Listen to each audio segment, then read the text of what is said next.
7e habitant, bonjour. Aujourd'hui, Planète 7, votre magazine de société se penche sur le phénomène déco.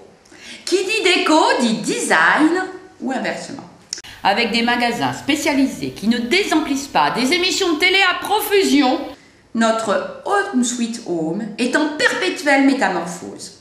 Et suivant le goût et les moyens de chacun, nous voyons nos espaces se remplir d'objets prêts à changer à la vitesse d'un week-end. Question d'y voir un peu plus clair, nous avons donc rencontré pour vous Madame Jacqueline Régis, directrice du Centre Design Marseille.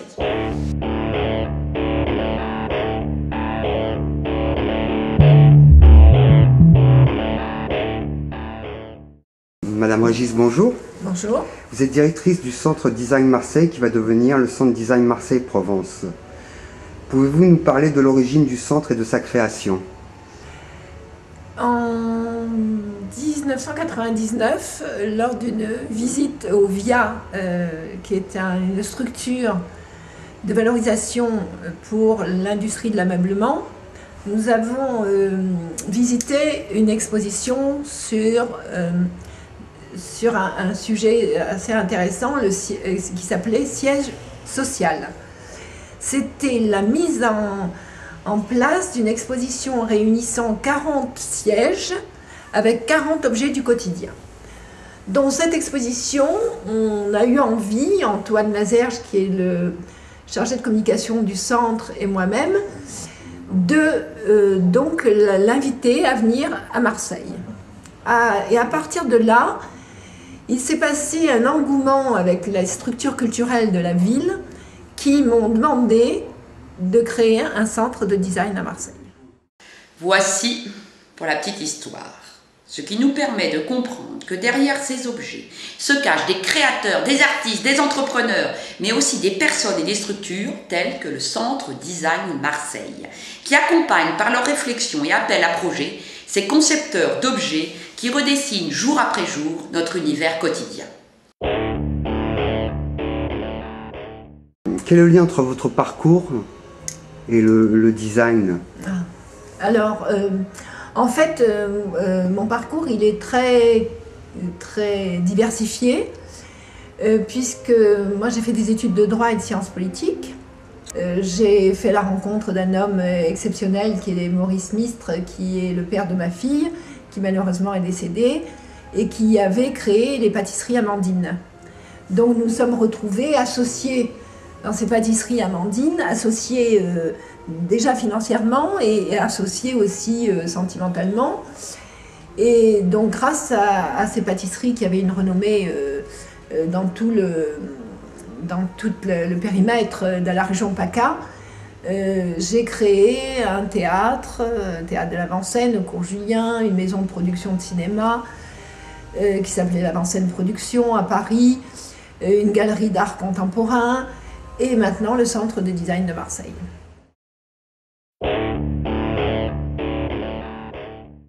Comme le disait Robert Stadler en 2007, la guerre de l'objet aura-t-elle lieu?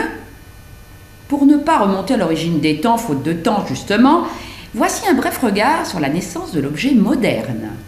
Né avec la révolution industrielle et la production mécanisée, l'objet s'immisce et commence rien de moins que la nouvelle histoire de l'environnement humain. Fin 19e, il investit tous les domaines de notre quotidien.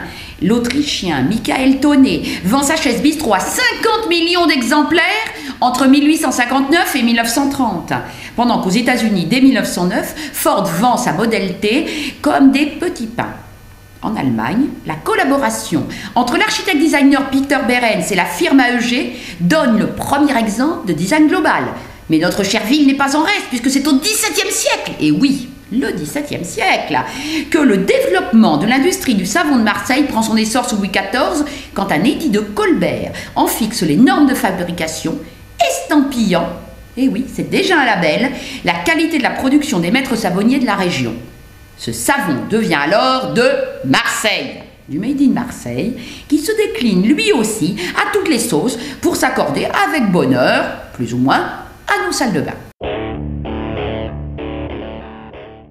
Quelle est la relation entre votre projet et la vocation culturelle du quartier Et que peut-il apporter aux habitants? Je crois que, en fait, la vocation culturelle du quartier, elle n'existe pas vraiment. Ici, dans ce quartier, et jusqu'à aujourd'hui, il n'y avait absolument aucune galerie, aucun lieu culturel, aucun café littéraire, rien qui puisse avoir une connotation, des objectifs culturels ou voilà. Dans ce quartier, qu'est-ce que vous appelez devenir culturel? Je veux dire. Concernant la culture du quartier, est-ce que ça évolue? Est-ce qu'il y a des choses qui tendent voilà, c'est ce que je viens de vous dire. Hein. Ouais. Les nouvelles choses qui existent, voilà, c'est ça, c'est Marine Père et Cocktail de Marseille, qui a une vitrine maintenant pas loin d'ici. Une galerie backstage ou on stage qui s'est ouverte boulevard Notre-Dame. Et après, c'est pas vraiment. Alors après, il faut aller sur le Vieux-Port pour avoir des théâtres, bien sûr, des choses comme ça. Mais ici, Saint-Victor, ce que j'appelle Saint-Victor en Doum, le 7e arrondissement, c'est vrai que c'est assez. Je ne sais pas comment géographiquement c'est utilisé, le 7e arrondissement. Mais je sais que ma fille habite sur le port et c'est le 7e arrondissement, donc peut-être que le 7e arrondissement, ça s'étend jusqu'à la Criée, etc. Donc moi je parle surtout du quartier Saint-Victor-en-Doum. Oui, hein. ok. Voilà. À présent, nous allons nous pencher sur le contenu d'une telle démarche et essayer de voir dans quelle mesure il existe un lien socio-économique entre les orientations du CDM, Marseille et le 7e arrondissement.